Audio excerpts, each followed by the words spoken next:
¿Cómo están, amigos? Bienvenidos a RPP. Hoy, en el marco de la campaña Mujeres de Cambio, la tercera edición que trabaja el grupo RPP, se encuentra con nosotros Natalia Manso. Ella es docente de Pacífico Business School. ¿Cómo estás, Natalia? Mucho gusto. Hola, ¿cómo estás? Bueno, entonces, en el marco de esta campaña vamos a conversar acerca de la dificultad para ascender que tienen las mujeres, ya sea por su rol de madre, el trabajo a tiempo parcial o los prejuicios que existen, ¿no? Nos encontramos en el marco de una pandemia a nivel mundial que ha dificultado mucho diversos aspectos, ya sea salud, educación, entre otros, pero yo creo que ha puesto una luz encima del trabajo de la mujer y las brechas de género que podemos encontrar, ¿no? Entonces, Natalia, tal vez tú nos puedas comentar cuál es el análisis que tú haces en esta coyuntura. Bueno, la pandemia lo que nos ha puesto es el foco sobre una realidad que ya conocíamos y es que todavía existen grandes brechas sociales vinculadas a temas fundamentales, a salud, a educación, a infraestructura, a acceso a energía, a acceso a telecomunicaciones. Y todas ellas tienen también un vínculo muy directo con las brechas de género, porque en todas estas que acabo de mencionar existe una diferencia clara entre hombres y mujeres en cuanto al acceso a todos esos servicios. Ujú. Además, como sabemos, la carga de lo que llamamos el trabajo no remunerado, ese por Así el es. cual no nos pagan, pero que es tan necesario para el día a día de todos nuestros hogares, cuidar de los niños, de los adultos mayores, hacer las compras, organizar el hogar, ocuparte de supervisar el tema del colegio. Todo eso ha aumentado significativamente por varios motivos. Uno de los más importantes es que ahora los niños están en casa y que la escolarización prácticamente se ha subcontratado con los padres, ¿verdad? Así es. Porque los colegios están haciendo lo que pueden y realmente los maestros están haciendo un gran esfuerzo de adaptación, pero no pueden darle la dedicación y el seguimiento que se hacía presencialmente. Y es curioso que en la encuesta de Aprendo Perú que se hizo entre los hogares, esta diferencia es bien clara. Pues estamos hablando de un 55% de los niños están siendo supervisados en su escolarización en casa por las mamás. Así Sin es. embargo, es solo el 13% de los papás. Y me preguntarás, ¿y el resto?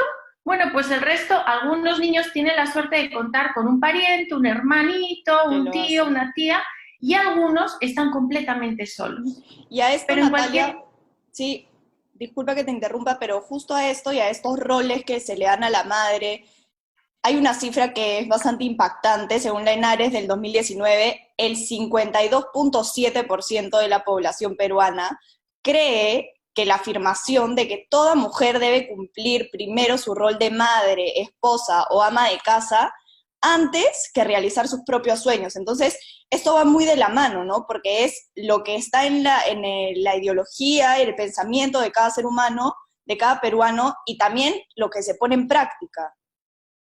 Está claro, esos ya son los sesgos culturales, en algunos casos incluso inconscientes. Y lo curioso es que, al igual que tú estás diciendo, ¿no?, que la mayoría todavía de la población considera que la prioridad de una mujer debe de ser el hogar y a partir de cumplir con esa prioridad, luego ocuparse de sus temas, sus sueños, sus estudios, Así es. sus aspiraciones personales.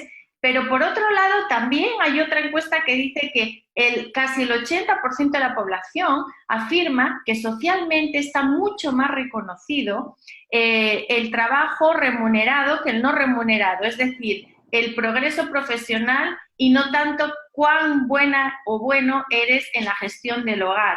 Entonces, el primer paso para cambiar este paradigma es poner en valor el trabajo no No remunerado. remunerado. ¿Y qué significa poner en valor? Pues empezar a monetizarlo y yo creo que los medios de comunicación en esto nos podéis ayudar bastante, creo que ya lo estáis haciendo, ¿no? Si nosotros trasladáramos a dinero, a soles, todas las horas dedicadas al hogar y todo lo que conlleva el hogar equivaldrían al 20% del PBI del Perú. Ujú. Imagínate, constantemente Claro. estamos escuchando el gran valor de la minería para la economía peruana, ¿no es cierto? La minería supone el 10% del PBI. Sin embargo, este trabajo silencioso supone para la economía el doble del peso de un sector Exactamente. tan importante como la minería. Entonces, primero, reconocimiento y puesta en valor. Y el siguiente paso sería apoyar desde el Estado y también desde las empresas un sistema, una red de cuidados que haga, que alivie esas horas de trabajo a las familias, de un lado, y del otro lado trabajar desde la escuela un enfoque de igualdad y de corresponsabilidad en las casas. Esto no lo vamos a conseguir de un día para otro, pero desde luego los padres tenemos un rol fundamental en cómo educamos a nuestros hijos en igualdad desde que son chiquititos, porque si el hermanito y la hermanita se tienden la cama en la mañana o apoyan a la mamá o al papá a preparar la lonchera, desde ahí comienza. Así es, exactamente. Date cuenta, es curioso, la Defensoría del Pueblo hace no mucho publicó un informe donde decía que ya desde los 12 años las niñas en el Perú dedican el doble de tiempo a las tareas domésticas que los niños. Ahí empieza todo, Entonces Francesca. ahí es que se va creando, exacto. Y Natalia, aterrizando un poquito esto hacia el trabajo, ¿no?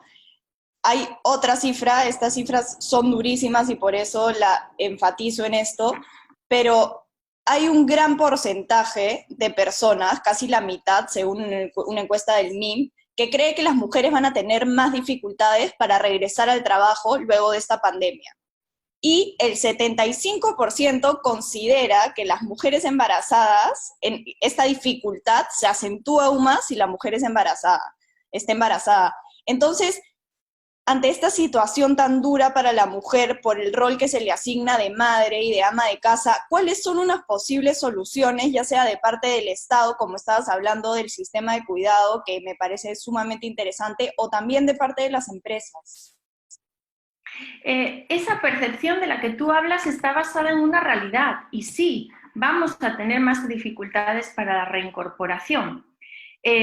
Bueno, el Estado evidentemente tiene una lista de tareas pendientes demasiado grande en estos momentos, ¿no? Pero una de ellas es esta. ¿Cómo hacemos para que se valore este trabajo y para que se reparta mejor este trabajo? Desde que nace un niño, si tú tienes una baja de paternidad, creo que ahorita es de 10 días, ¿cómo vas a valorar lo que significa estar con un niño el primer, segundo, tercer mes de vida a tiempo completo, durmiendo poco, no teniendo tiempo apenas ni para tú, no sé, bañarte o Exacto. cuidarte o preocuparte? Pues lo que están haciendo en los países escandinavos, donde la dedicación de los hombres en la casa es muchísimo más alta, y es dar una licencia de paternidad más larga para realmente vivir en primera persona el valor de ese trabajo, por ejemplo. Tenemos también, ahora es complicado en pandemia, toda la red de cuidados en la infancia, ¿no? Las cunas han cerrado, las guarderías han cerrado, y es un problema también tener personas que te ayudan por la entrada y salida, el riesgo del COVID. Pero de alguna manera vamos a tener que flexibilizarnos y no tolerar situaciones de discriminación en los procesos de selección, tomar como oportunidad que nos hemos entrenado a marchas forzadas en el tema del teletrabajo. Creo que esto ha sido una de las pocas cosas buenas del COVID, ¿no? Dudábamos, y los empresarios, yo lo escuchaba cada rato, dudaban de la capacidad de los trabajadores de hacer teletrabajo, porque Así en es. teoría no iban a ser No iban a responsables, no trabajar, iban a exacto. cumplir. Se está viendo que con ciertas dificultades y no con éxito en todos los casos, pero hay una gran masa de fuerza laboral que sí está responsabilizándose y trabajando. Esta nueva modalidad de teletrabajo, combinada con una modalidad presencial que poco a poco llegará, es una ventaja muy fuerte para ir compatibilizando una copaternidad más responsable y más equilibrada. Y creo que las empresas no deberían retroceder en esto que hemos ganado, en este entrenamiento en teletrabajo que hemos ganado y que era un tema pendiente en el Perú. Así es. Entonces, dentro de todo esto negativo, podemos rescatar esto positivo y me alegra, Natalia, que lo comentes. Ya para ir cerrando la entrevista, volviendo a este tiempo de pandemia y de trabajo, que estas características de trabajo de la mujer, donde la mayoría trabaja en la informalidad, a tiempo parcial, ¿cómo afectan en la economía de una mujer y por ende en su vida independiente y autonomía? Mira, yo creo que no debemos dejar de mencionar siempre la realidad de la mujer en el campo y del Perú rural, que es siempre el gran olvidado. Así es. Y donde, si bien, por ejemplo, vemos que la brecha de educación, si la promediamos, ya se está prácticamente cerrando, cuando hablamos por segmentos geográficos, de nuevo nos encontramos con una brecha brutal. Pero no solo en cuanto a educación, sino también en cuanto a empoderamiento económico. Solo el 4% de las mujeres que trabajan en el campo son propietarias, tienen un título de propiedad sobre sus tierras, no acceden a financiamiento. Las mujeres que se dedican, por ejemplo, a los negocios agropecuarios son el triple de analfabetas que los hombres. Tenemos que invertir en la educación y la capacitación y la financiación de los micronegocios de las mujeres también en el campo, para que salgan de ese círculo de pobreza y de esas brechas de inequidad que además a veces las hacen tener que soportar situaciones de violencia porque no tienen la independencia económica para poder salir de esos círculos de abuso, ¿no? Entonces, tenemos que, como Estado, invertir en servicios básicos para llevar al campo también agua, luz, saneamiento, carreteras. Las mujeres en el campo invierten 4 a 5 horas promedio solo para ir a recoger leña, porque el 80% de los hogares todavía cocina con leña o con estiércol, que por cierto son altamente contaminantes y peligrosos. La mujer tiene que ir a recoger agua, no solo en el ámbito rural, sino acá en los conos, en la punta del cerro. ¿Quién baja por agua? Son horas de horas dedicadas a tareas necesarias para dar una mínima calidad de vida a los hogares, que si les lleváramos esa infraestructura y esos servicios, descargaríamos a las mujeres de todas esas tareas. Perfecto, Natalia. Bueno, muchísimas gracias por toda esta información, por tu tiempo también para esta entrevista. Como mencioné en un inicio, esta entrevista se da en el marco de la campaña Mujeres de Cambio, la tercera edición que trabaja RPP. Yo soy Francesca Raffo y ya nos vemos en el siguiente Facebook Live. Mujeres de Cambio es organizado por RPP con el compromiso de la ONG Plan International.